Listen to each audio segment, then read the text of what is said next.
full of joy this morning. Life has so many strange twists and turns.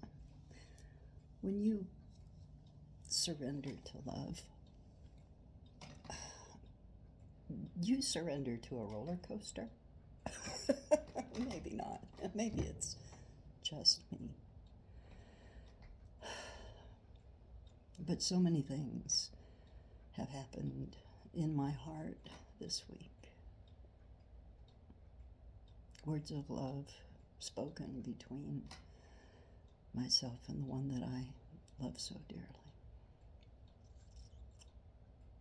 I still can't go rope him. He's still so very shy in that way. But I understand. And it's only been a couple of years. You know, when you get older, time stretches out. And it goes so quickly. You know, I have nothing else to do, actually, in my heart. It's not like there's a line of suitors. Well, there is kind of, but I only have the heart for one. And I'm afraid he has stolen mine. And I don't want it back. But anyway, this week I'd like to talk about addiction. That's a tough one, I know. I have an addictive personality. Either for the things of pleasure or the things for altering experiences in my life. I was an addict probably 30 or so years ago. It was not for a long time, but it was very intense. It was very painful. And I feel deeply that if it had not been for the miracle that transposed in my life at that time, I may have been lost. The suicide attempt was in there as well, but I had this beautiful baby in my arms. She was so new, and she needed me, and I knew if I left them, there would be nobody for her. And I just couldn't do it. And I fought hard. I did everything I could to fight what had happened to me. I had hoped that her father loved her so much that he could do that as well. But he couldn't.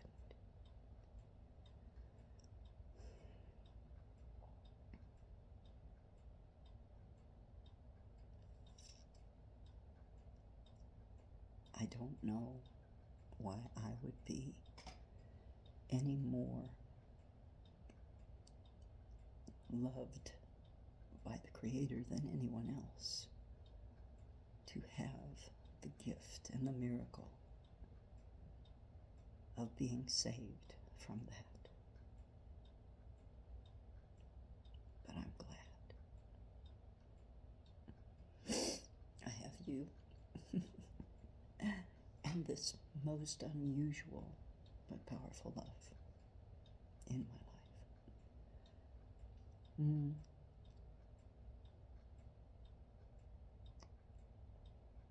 Recently, I was very, very sick, and I lost a lot of weight, and my hair fell out. Oh my gosh. Oh, so embarrassing to me.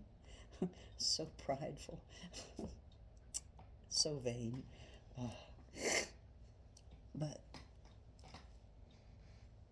through the course of healing by my cousin's tender care and love, and the continued love of someone who believes in me so much,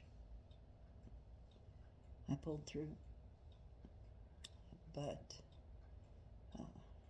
having had COVID 5 times, and I don't know, the complications of aging, that word I just do not like, along with the word old. Anyway, it turns out that my heart has weakened over time. And because of that, and because of my nature of research and not wanting just drugs to go in my body anymore, or at least I thought, I took a doctor's advice and decided that stimulating my heart with caffeine would be the easiest, cheapest way. Because my heart slows down so much that it does not help the kidneys. It does not push the fluid through the kidneys. Not enough pump. So I gain fluid around my heart and lungs, and it becomes incredibly uncomfortable. Then it goes down into my joints and such. So I gave the caffeine a shot. It had to be stronger than coffee, so I used pills. And I could not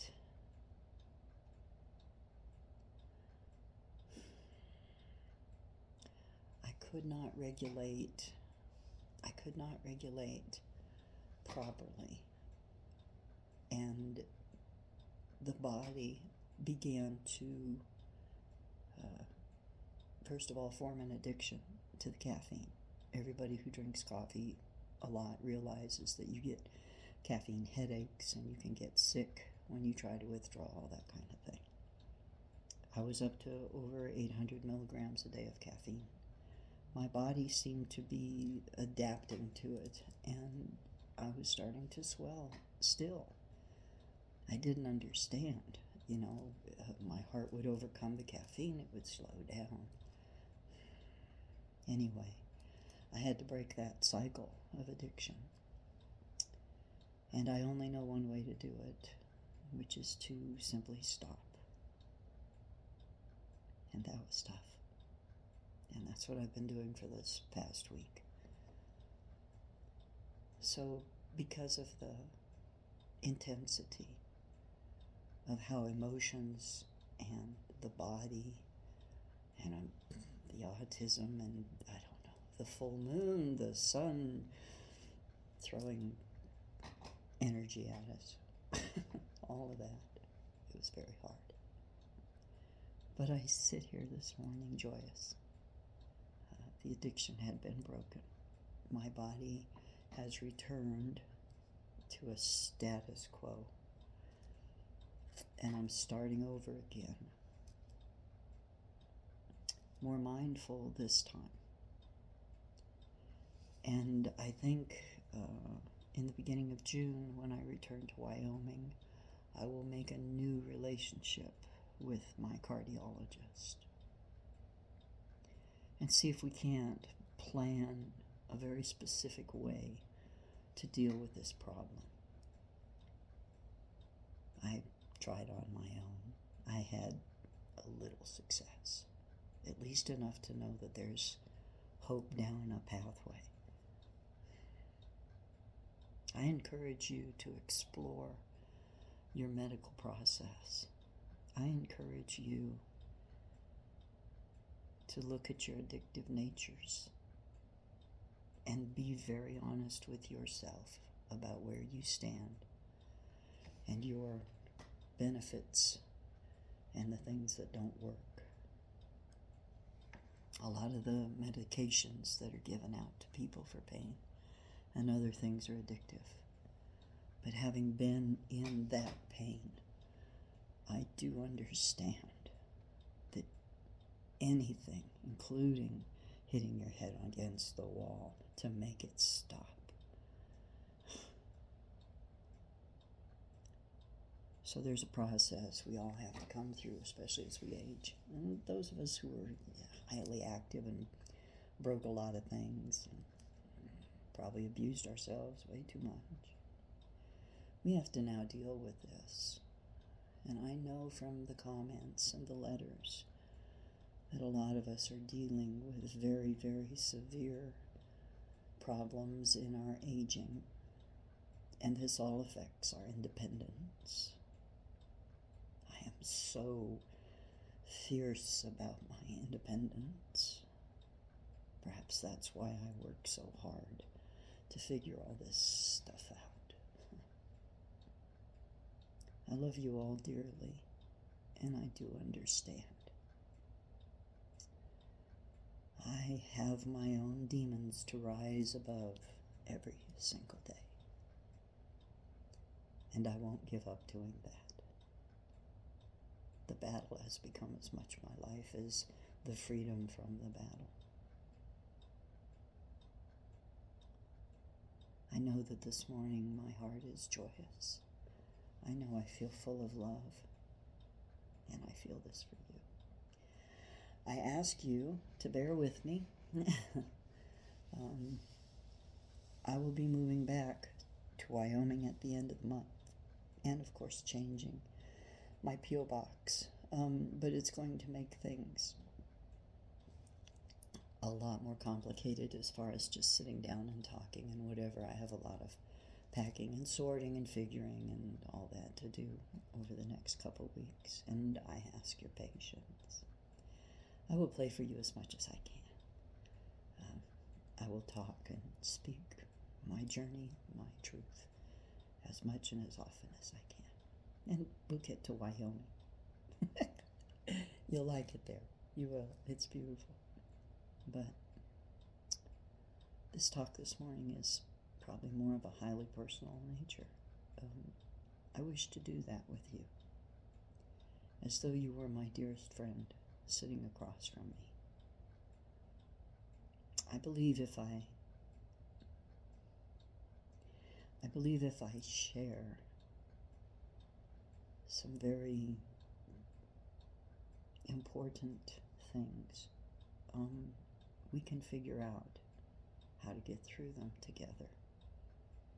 And I hope to elevate and uplift your spirit in love. Because at the end of the day, it doesn't change, no matter how hard the day. I still love you very, very much. And we'll figure all this out. Anyway, look for 5 minutes of joy. I think I'm going through mine right now.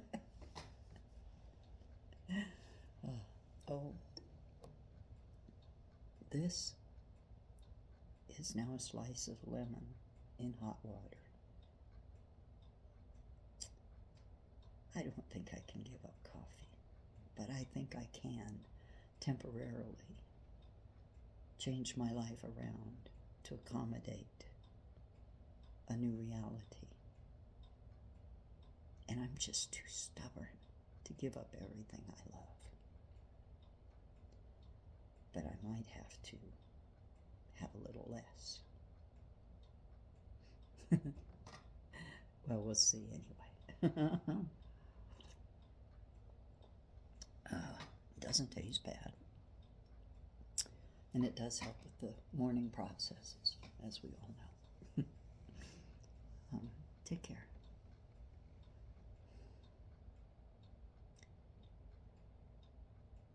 Thank you again for going on this journey with me. There's a lot to discover. Still, life is still very, very intriguing.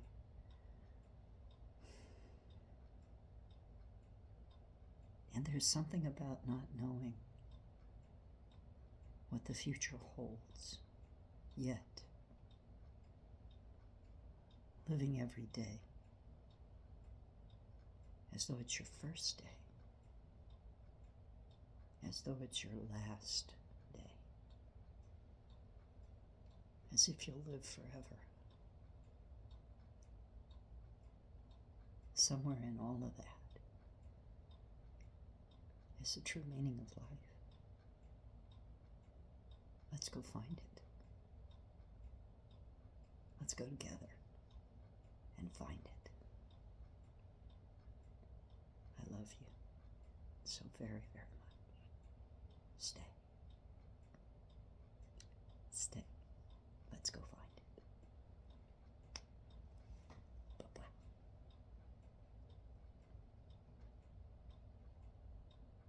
Oh, it didn't turn off. Well, I'm glad I wasn't scratching my nose.